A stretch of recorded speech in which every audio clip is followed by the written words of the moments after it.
خدا کے نبی حضرت ایوب علیہ السلام بے پناہ دولت کے مالک تھے۔ خدا نے آپ کو بہت سی نعمتوں سے نوازا تھا۔ وہ ان نعمتوں پہ شکر گزار تھے اور ان کی اچھی بیوی اس عمر میں ان کی مددگار تھیں۔ سامر بیٹا مجھ سے لے لو۔ اس کی کوئی ضرورت نہیں امی، خوراک کی فراوانی ہے، اللہ کا شکر ہے۔ بیٹا جتنا زیادہ ہو اتنا ہی اچھا ہے۔ اس بات کو یقینی بنانے کی کوشش کریں کہ آپ کے والد کو بھی کچھ کھانا ملے۔ آپ انہیں مجھ سے بہتر جانتی ہیں ماں، وہ اس وقت تک کھانا نہیں کھاتے جب تک کہ وہ اس بات کو یقینی نہ بنائیں کہ مہمانوں کو پہلے کھانا کھلایا جائے۔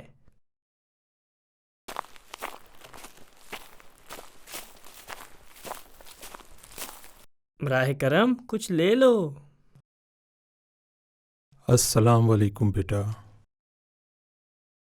وعلیکم السلام چچا، کیا میں آپ کی کوئی خدمت کر سکتا ہوں؟ مجھے بھوک لگی ہے اور میں نے سنا ہے کہ اس شہر میں ایک نبی ہے جو مانگنے والوں کو کھلاتا ہے۔ جی ہاں، یہ بالکل سچ ہے، لیکن بدقسمتی سے اب کھانا ختم ہو چکا ہے۔ آپ کل دوبارہ آئیے، کل آپ کی خدمت کی جائے گی انشاءاللہ۔ اور بہرحال آپ کا شکریہ۔ رکیے جناب، میرے بیٹے کا یہ مطلب نہیں تھا۔ سامر بیٹا جائیے اور ہمارے سب سے بڑے مینڈے کو ذبح کیجیے اور ہمارے معزز مہمان کے لیے فوراً کھانے کا انتظام کیجیے۔ زحمت کی ضرورت نہیں، میں کل تک انتظار کر سکتا ہوں۔ نبی خدا حضرت ایوب علیہ السلام نے آپ کی بات سنی اور روتے ہوئے فرمایا، کیا میں پیٹ بھر کر رہوں جب کہ میرے گھر میں ایک مہمان بھوکا ہے؟ پھر انہوں نے آپ کی خدمت کا مجھے حکم دیا۔ وہ اتنی دولت اور کھیت کے مالک ہیں، لیکن مجھ جیسے بوڑھے اجنبی کی وجہ سے خود کو پریشان کر رہے ہیں۔ دولت صرف اللہ کی ہے میرے آقا، ہم غلاموں اور لونڈیوں کی سوا کچھ نہیں ہے۔ براہ کرم میرے ساتھ رہیے، کیونکہ خدا کے نبی ایوب علیہ السلام خود آپ کی خدمت پر اصرار کر رہے ہیں۔ کل تم نے رسول خدا ایوب کی ضیافت میں شرکت کیوں نہیں کی؟ میں سارا دن تجارت میں مصروف رہا۔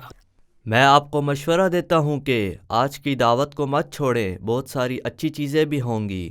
مجھے سمجھ نہیں آتی کہ ایوب اپنی ساری دولت کو کھلانے، کپڑے پہنانے اور خدمت پر کیوں خرچ کر دیتے ہیں۔ وہ اپنے رب کے قریب ہو رہے ہیں۔ جناب، کیا آپ کو ایسا لگتا ہے؟ یقیناً، ورنہ وہ اپنے پیسے کو کیوں خرچ کریں گے؟ آپ کون ہیں جناب؟ میں ایک غیر ملکی تاجر ہوں۔ آپ نے ہمیں یہ نہیں بتایا کہ ایوب علیہ السلام کے بارے میں آپ کا کیا خیال ہے؟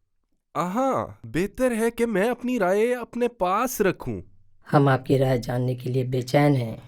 میں دیکھتا ہوں کہ ایوب خدا کی اطاعت کا دکھاوا کرتا ہے اور اپنی عبادت میں بالکل بھی مخلص نہیں ہے۔ یہ سب سے عجیب رائے ہے جو میں نے سنی ہے۔ کیسے؟ ہمیں سمجھاؤ۔ کسی امیر کو کیا ہی نقصان ہے اگر وہ اپنا پیسہ اپنے لیے لوگوں کی تعریفیں خریدنے پر خرچ کرے؟ اگر ایوب غریب ہوتا تو کیا آپ کو اس کے اصلی رنگ معلوم ہوتے؟ اور یہ اللہ تعالیٰ کی مرضی تھی کہ وہ اپنے نبی کے صبر کا امتحان لے، اور اس امتحان میں پہلا سوال ان کے کھیتوں کے بارے میں تھا۔ جلدی آؤ، ایوب کے کھیت جا رہے ہیں، ایوب کے کھیت جا رہے ہیں۔ اے لوگو، پانی سے ہماری مدد کرو۔ یا اللہ رحم۔ لڑکیوں آئیے ان کی مدد کریں۔ کیا اب ہم خود کو ہی آگ کے بیچ میں پھینک دیں؟ تم ٹھیک کہہ رہے ہو، ایوب نے خود اپنی زمین کو جلنے دیا اور اپنی دولت بچانے کے لیے اپنی عبادت سے باہر تک نہیں نکلا۔ یہ کیسی تباہی ہے، ایوب کا سارا مال ہی جل گیا۔ اب ہمیں اس کی اصلی رنگ معلوم ہوں گے۔ وقت ہی آپ کو ثابت کرے گا کہ میں صحیح ہوں یا غلط۔ خبردار جناب، ایسا نہ ہو کہ آپ کو آگ لگ جائے۔ میری فکر نہ ہی کرو، بلکہ میں جلتی ہوئی زمین کے مالک ایوب کے بارے میں ڈرتا ہوں۔ تمہیں اس طرح سے اپنی جان کو خطرے میں نہیں ڈالنا چاہیے تھا بیٹا۔ یہ زمین میری ہے امی۔ میرے بیٹے، یہ خدا کی زمین ہے، اس میں جو کچھ بھی ہوا وہ میرے اللہ کی مرضی تھی۔ کیا زمین کو بچائے بغیر جلنے دینا بہتر تھا؟ لیکن میرے بیٹے، یہ آپ کا فرض ہے کہ آپ اپنی سرزمین کی حفاظت کریں، اسے نقصان اور بربادی سے بچائیں اور اسے دوبارہ تعمیر کرنے کی کوشش کریں۔ زندگی کی نعمتوں کو ضائع نہ کریں۔ میں آپ کی بات سمجھتا ہوں امی۔ میں اپنے بھائیوں کے ساتھ جلنے کے نشانات کو دور کرنے کی کوشش کروں گا اور پھر دوبارہ سے پودے لگانے شروع کر دوں گا انشاءاللہ۔ بیٹے، خدا تمہاری حفاظت کرے اور تمہارا خیال رکھے۔ بابا ٹھیک ہے نا امی؟ الحمدللہ، ان کی مسکراہٹ آج بھی ویسے ہی ہے۔ کاش آپ ان کی پیروی کریں اور اپنے چہرے سے مایوسی کو دور کریں۔ کھیتوں کے جلنے پر میں اداس ہو گیا ہوں امی۔ مومن اس وقت تک غمگین نہیں ہوتا جب تک کہ وہ گناہ کا ارتکاب نہ کرے یا خدا کے احکامات کو نظر انداز نہ کرے۔ جہاں تک دنیا کا تعلق ہے، یہ تو وقتی ہے میرے بیٹے۔ حوران صاحب، آپ رات گئے کہاں جاتے ہیں؟ حضرت ایوب علیہ السلام کی عیادت کے لیے۔ اسے تسلی دینے کے لیے؟ اور کس لیے؟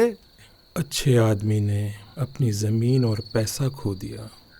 اس کے 10 بچے ہیں اور وہ زمین کو دوبارہ تعمیر کر سکتے ہیں اور کئی گنا زیادہ رقم واپس کر سکتے ہیں۔ کتنی خوفناک آفت ہے۔ ایک دن میں 10 لڑکے کیسے مر گئے؟ کہتے ہیں آسمان سے ایک گرج نے ان سب کو مٹا دیا۔ لوگ کہتے ہیں کہ انہیں ایک عجیب وبائی بیماری لگ گئی تھی۔ اب چپ رہو، رحمہ آ رہی ہے۔ بقا صرف اللہ کے لیے ہے رحمہ۔ ہم جانتے ہیں کہ آفت بہت بڑی تھی۔ آنکھیں آنسو بہاتی ہیں اور دل غمگین ہوتا ہے، پھر بھی ہم یہی کہتے ہیں اللہ نے جو ہمارے لیے چنا ہے اس پر ہم خوش ہیں۔ ہم ہر حال میں اس کا شکر ادا کرتے ہیں۔ کیسا خاموش پہاڑ ہے۔ تم کس کی بات کر رہے ہو بوران؟ خدا کے نبی حضرت ایوب علیہ السلام کے بارے میں ہے کہ انہوں نے اپنے 10 بچوں کو کھو دیا اور انہیں اپنے ہاتھ سے دفن کیا، پھر اپنی نماز اور عبادت میں واپس چلے گئے۔ جس وقت خدا کے نبی حضرت ایوب علیہ السلام اپنے رب سے دعائیں مانگ رہے تھے اور ان سے صبر کی درخواست کر رہے تھے، شیطان نبی علیہ السلام سے لڑنے کا نیا طریقہ تلاش کر رہا تھا۔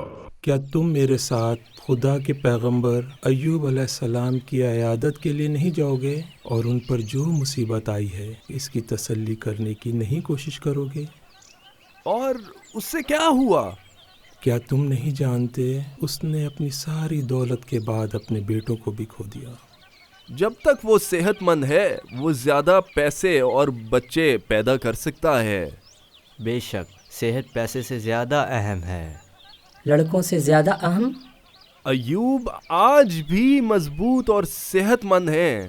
آپ کبھی بتا ہی نہیں سکتے کہ وہ 70 سال کی عمر کے ہیں۔ کیا وہ واقعی اتنا بوڑھا ہے؟ وہ بہت چھوٹا لگتا ہے۔ دل کا سکون اپنے مالک کے چہرے پر چھلکتا ہے۔ اسے تو رہنے ہی دو، وہ یقیناً تم سے بہتر حالات میں ہے۔ تم اس کی طرح نصف طاقتور اور صحت مند ہو جاؤ تو بڑی بات ہے۔ کیا یہ سچ ہے رما کہ آپ کے شوہر کے ساتھ جو کچھ ہوا؟ ہاں جی ہاں، وہ شدید بیمار ہیں جس کی وجہ ہم نہیں جانتے۔ میں جانتی ہوں کہ وہ آدھی رات کو اٹھ کر نماز پڑھتے ہیں اور موسم بہت سرد ہے، یہ اس کی وجہ ہو سکتی ہے۔ صرف سردی ہی نہیں، وہ شدید بیمار ہے اور کراہنے کی بجائے وہ اسی خشوع کے ساتھ خدا کو یاد کرتے رہتے ہیں۔ صبر کرو رما، ہر بیماری کا علاج ہوتا ہے۔ جو چیز مجھے خوف زدہ کرتی ہے وہ یہ ہے کہ ان کی جلد کے ساتھ ساتھ گوشت کے کچھ حصے بھی اکھڑ رہے ہیں۔ او خدا، اتنی خطرناک بیماری! کیا یہ متعدی بیماری ہے؟ میں نہیں جانتی، مجھے پرواہ نہیں۔ اگر یہ وبائی مرض مجھے مار بھی دے تو میں اپنی جان بھی ان پہ قربان کر سکتی ہوں۔ میرا آپ کو مشورہ ہے کہ محتاط رہیں۔ میں دیر نہیں کرنا چاہتی، شاید انہیں کسی بھی چیز کے لیے میری ضرورت ہو۔ میں ان کی خدمت کے لیے ہر وقت ان کے ساتھ رہوں گی۔ یہ میرے فرائض میں سب سے کم ہے۔ لوگوں، براہ کرم آپ خدا کے نبی کو ان کے گھر اور ان کے گاؤں سے کیسے نکال سکتے ہو؟ وہ ایک بیمار آدمی ہے۔ اس کی بیماری بہت خطرناک ہے۔ ہاں صحیح کہا، اس سے تو پورے گاؤں کو نقصان پہنچ سکتا ہے۔ کچھ تو بولیے جناب حران، آپ ہی کچھ بولیے۔ شاید لوگ ٹھیک کہہ رہے ہیں میری بیٹی، وہ صرف اپنے اور اپنے بچوں کو نقصان سے بچانا چاہتے ہیں۔ خدا کے نبی ایوب اب آپ لوگوں کی نظر میں مضر ہو گئے؟ جب وہ ٹھیک ہو جائیں گے وہ اپنے گھر واپس آئیں گے اور ہم ان کا استقبال کریں گے انشاءاللہ۔ کیا یہ آپ لوگوں کا آخری فیصلہ ہے؟ پورے گاؤں کی حفاظت ضروری ہے۔ اب ہم کہاں جائیں گے؟ ان دور دراز کے پہاڑوں کے پیچھے جاؤ۔ یہ تو ایک ویران سرزمین ہے، یہاں بھیڑیے اور درندے بھی ہو سکتے ہیں۔ اگر تو تمہارا شوہر سچا نبی ہے تو اس کا رب اس کی ضرور حفاظت کرے گا۔ اس بنجر زمین میں ایک اکیلا شخص۔ السلام علیکم میری بیٹی، میں لا علاج بیماریوں کے علاج میں ماہر حکیم ہوں۔ میں یہاں سے کچھ نایاب پودے اکٹھے کر رہا ہوں۔ مجھے امید ہے کہ میں نے آپ کو زیادہ پریشان تو نہیں کیا ہوگا۔ سنو حکیم صاحب، میرے شوہر بہت بیمار ہیں، میں نے ہر طرح سے کوشش کی لیکن کوئی فائدہ ہی نہ ہوا۔ بیماریوں کی علامات تو بتاؤ۔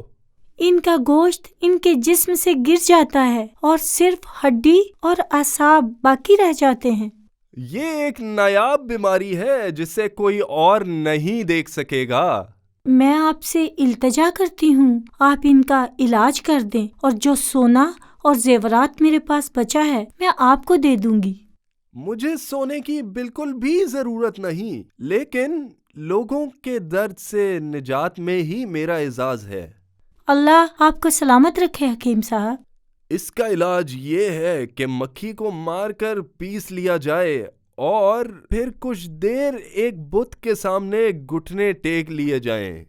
میرے شوہر اللہ کے نبی حضرت ایوب علیہ السلام ہیں، ان کے لیے خدا کے سوا کسی اور کے سامنے جھکنا ناممکن ہے۔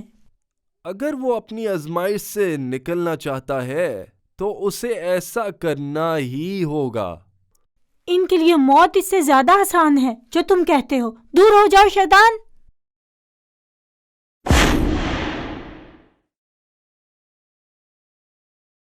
ان تمام سوالوں میں خدا کے نبی حضرت ایوب علیہ السلام بیمار پڑے رہے اور ان کے جسم میں کوئی صحت مند اعضاء نہیں تھے سوائے ان کی زبان کے جو خدا کو یاد کرتی تھی اور اس دل کے جو صبر اور ایمان سے دھڑکتا تھا۔ اے میرے محبوب، میرے شوہر، میرے آقا، آپ اللہ کے نبی ہیں جن کی دعائیں قبول ہوتی ہیں، تو آپ اپنے لیے شفا کی دعا کیوں نہیں کرتے؟ خدا کے نبی ایوب نے جواب دیا کہ وہ اس خوف سے شفا کی دعا نہیں کرتے کہ یہ خدا کے حکم پر اعتراض ہوگا۔ انبیاء کو ہر حال میں صبر کرنا، قبول کرنا اور خدا کی حمد کرنی چاہیے۔ میں جانتی ہوں، لیکن آپ اتنے سالوں سے بیمار ہیں کہ ہم گنتے گنتے تھک چکے ہیں۔ حضرت ایوب علیہ السلام نے فرمایا، اللہ تعالیٰ نے مجھے 70 سال تک صحت عطا فرمائی ہے، کیا 70 سال اس طرح صبر کرنا بہتر نہیں ہوگا؟ کیا پورے 70 سال صبر کرنے کا ارادہ ہے؟ جو کچھ میں نے بچایا تھا، زیور اور کپڑے سب بیچ چکی ہوں، میں نہیں جانتی کل مجھے کیا کرنا ہے۔ دوستو، رحمہ آ گئی ہے۔ جب وہ اپنے پرانے کھردرے کپڑوں میں تھی تو تم نے اسے کیسے پہچانا؟ میں نے اس کے سنہری چوٹیوں کے سرے دیکھے۔ ہاں، رحمہ ہمیشہ سب سے خوبصورت اور سب سے لمبے بالوں والی عورت تھی۔ اس کے بال سونے کے دھاگوں کی طرح بہتے ہیں۔ السلام علیکم۔ میرے پاس کچھ بھی خریدنے کے لیے پیسے نہیں ہیں رحمہ۔ میں بیچنے نہیں، کام مانگنے آئی ہوں۔ کام چاہیے؟ کیسا کام؟ میں مویشیوں کا دودھ دھونا، کپڑے سلائی کرنا اور کھانا تیار کرنا جانتی ہوں۔ میری ایک نوکرانی ہے جو بغیر تنخواہ کے یہ سب کرتی ہے۔ ہمیں اپنی سہیلی سے اس طرح بات نہیں کرنی چاہیے۔ ٹھیک ہے، پھر تم ہی اس سے بات کر لو۔ معذرت رحمہ، میرے پاس کوئی کام نہیں ہے جو آپ کے شایان شان ہو۔ مجھے واقعی پیسوں کی سخت ضرورت ہے۔ آپ مجھے اپنی 2 سونے کی چوٹیاں بیچ دیں۔ ایوب کی کیا خبر ہے؟ کیا وہ اب بھی ویسا ہے؟ بے شک وہ اپنی بیوی کا ہاتھ پکڑے بغیر باہر نہیں جا سکتا۔ کتنی مشکل زندگی ہے۔ میرے خیال سے اس بیماری سے بہتر موت ہے۔ اس کا رب اسے شفا کیوں نہیں دیتا؟ اس نے بہت بڑا اور ناقابل معافی گناہ کیا ہوگا، اس لیے اس کا رب اسے ساری عمر سزا دے گا۔ صحیح بات ہے۔ اس نے سب سے بڑا گناہ کیا۔ ایوب ہمیشہ اچھے انسان تھے۔ ایسا لگتا ہے کہ ہم اسے نہیں جانتے اور ہم سے پتہ نہیں کیا چھپایا ہوا ہے۔ ہاں، یہ سچ ہے کہ لوگوں کے پاس راز ہوتے ہیں۔ ایوب جسے ہم نیک سمجھتے تھے، اس نے سب سے بڑا گناہ کیا۔ ہاں، آج میں نے وہ تکلیف دہ باتیں سنی ہیں جو لوگ آپ کے اور آپ کے ایمان کے بارے میں کرتے ہیں۔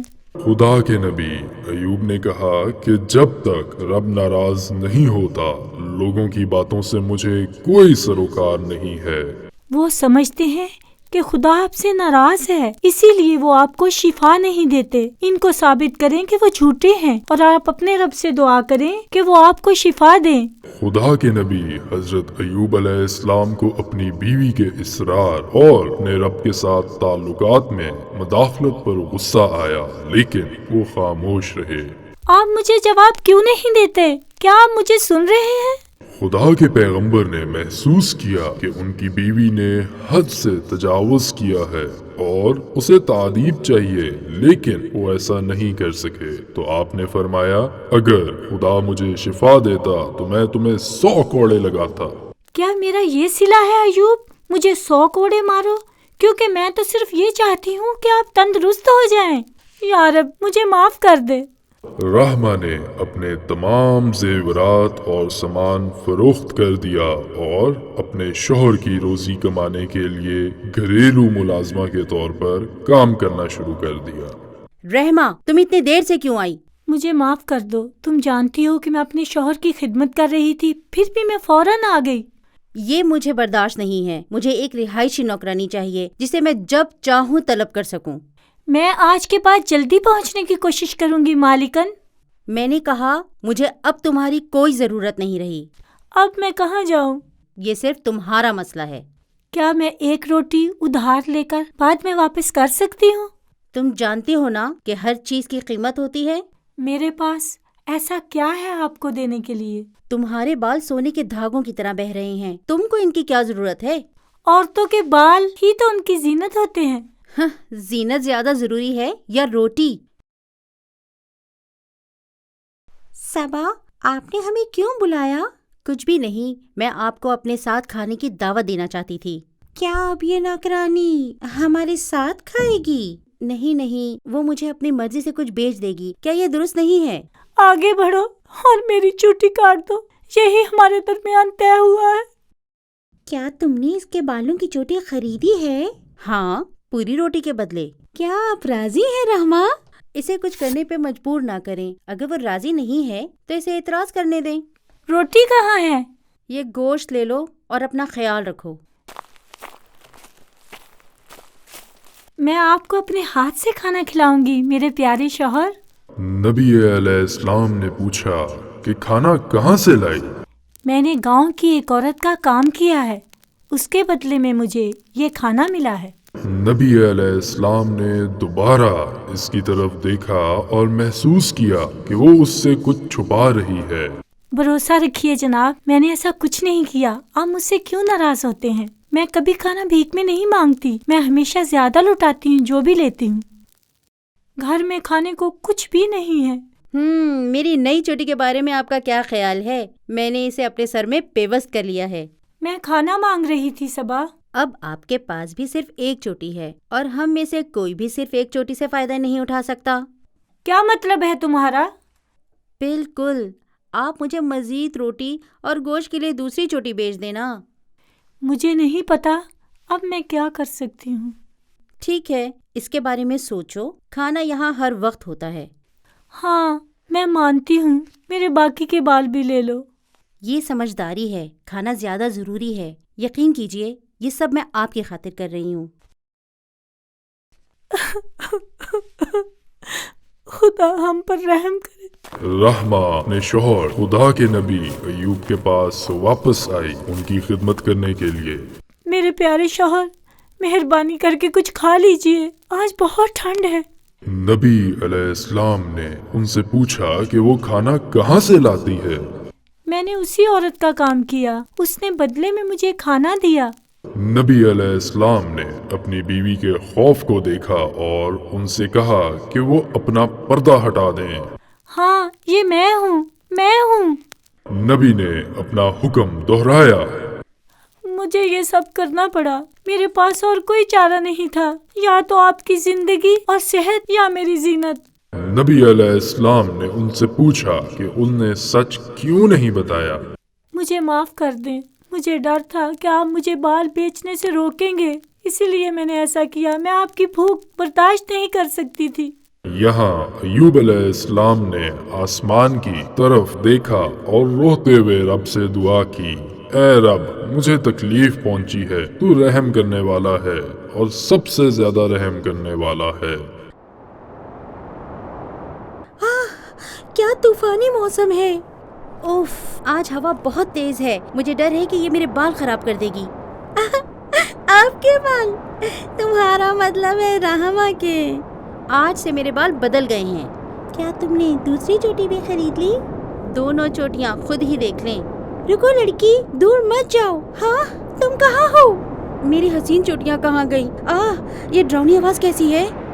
رحمہ اپنے خیمے میں داخل ہوئی، لیکن اس نے خدا کے نبی حضرت ایوب علیہ السلام کو نہ پایا، جو خود اٹھ کر ایک دور دریا کی طرف چلے گئے تھے۔ وہ پانی میں اترے، پانی پیا اور اس میں نہائے، چنانچہ تمام زخم ختم ہو گئے اور وہ تندرست و توانا ہو کر نکلے۔ پھر انہوں نے اپنے سامنے آسمان سے ایک لباس پایا۔ اے نیک آدمی، کیا تو نے میرے شوہر کو کہیں دیکھا ہے؟ خدا کے نبی حضرت ایوب علیہ السلام اس پر جواب دیے بغیر مسکرائے۔ وہ ایک بیمار آدمی ہے جو بالکل تمہارے جیسا لگتا ہے۔ خدا کے نبی ایوب واپس مسکرائے اور کہا، کیا تم مجھے ابھی تک نہیں پہچانی؟ خدا کے نبی ایوب، میرے شوہر، میرے آقا، اللہ کا شکر ہے جس نے آپ کو شفا دی اور بہترین حالت میں بحال کیا۔ خدا کے نبی حضرت ایوب علیہ السلام نے آسمان کی طرف دیکھا اور اسے خالص سونے کی ٹڈیوں سے بھرا ہوا پایا۔ اے نبی خدا، کیا وہ سونا کافی نہیں جو آپ لے چکے ہیں؟ خدا کے نبی حضرت ایوب علیہ السلام نے ان سے کہا، آدمی کو جتنا ہو سکے خدا کا فضل اکٹھا کرنا چاہیے۔ وَأَيُّوبَ إِذْ نَادَى رَبَّهُ أَنِّي مَسَّنِيَ الضُّرُّ وَأَنْتَ أَرْحَمُ الرَّاحِمِينَ فَاسْتَجَبْنَا لَهُ فَكَشَفْنَا مَا بِهِ مِنْ ضُرٍّ وَآتَيْنَاهُ أَهْلَهُ وَمِثْلَهُمْ مَعَهُمْ رَحْمَةً مِّنْ عِنْدِنَا وَذِكْرَىٰ لِلْعَابِدِينَ۔ میں نہیں جانتی، جب ہمارے پاس اتنا سونا ہے تو اس بھوسے کی ضرورت کیوں ہے، لیکن میں اب آپ سے بحث نہیں کروں گی۔ خدا کے نبی حضرت ایوب علیہ السلام بھوسے کی پتلی چھڑیاں اٹھاتے ہوئے مسکرائے۔ میرے پیارے شوہر، میں آپ کو یاد دلانا چاہوں گی، اگر اللہ آپ کو شفا دے تو آپ نے مجھے سزا دینے اور 100 کوڑے مارنے کی قسم کھائی ہے۔ خدا کے نبی حضرت ایوب علیہ السلام نے انہیں بتایا کہ خدا ہم پر ہم سے بھی زیادہ مہربان ہے۔ اللہ تعالیٰ مجھے حکم دیتا ہے کہ میں آپ کو ان بھوسے کی لاٹھیوں سے ایک ہی ضرب لگاؤں تاکہ آپ کو کوئی نقصان نہ پہنچے، اور ساتھ ہی میں اپنی قسم کو پورا کر لوں گا۔ ہائے، میری سزا ختم ہو گئی، مجھے تو درد ہوا ہی نہیں۔ ہائے، اللہ کتنا مہربان ہے۔ اللہ کے نبی حضرت ایوب علیہ السلام نے فرمایا، شکر ہے خدا کا جس نے ہمیں صبر کی ہدایت دی، اس میں ہماری مدد کی اور ہمیں دنیا میں صبر کا صلہ دکھایا۔ ہمارے والد ایوب عبادت کے لیے ہمارے منتظر ہیں۔ ٹھیک ہے رحیم بھائی، میں اپنے باقی 10 بھائیوں کو بتا دوں گا تاکہ ہم انہیں انتظار میں نہ رکھیں۔ کیا آپ جانتے ہیں کہ ہمارے 10 اور بھائی ہیں جو جنت میں ہمارا انتظار کر رہے ہیں انشاءاللہ؟ جی ہاں، میری امی نے مجھے بتایا تھا کہ خدا نے ہمارے والد کو اپنے 10 بچوں کو واپس حاصل کرنے یا مزید بچوں میں سے کسی ایک کا انتخاب کرنے کا حکم دیا ہے، اور میرے والد نے ہمیشہ کی طرح زیادہ سختی اور شکر گزار ہونے کا انتخاب کیا۔ اور یہاں میری امی گھر کے دروازے پہ کھڑی ہیں۔ اے ایوب کے بیٹے، جلدی کرو، نماز کا وقت ہو گیا ہے، اور مومن کے لیے یہ مناسب نہیں کہ وہ اپنے رب سے ملنے میں دیر کرے۔ واذكر عبدنا أيوب إذ نادى ربه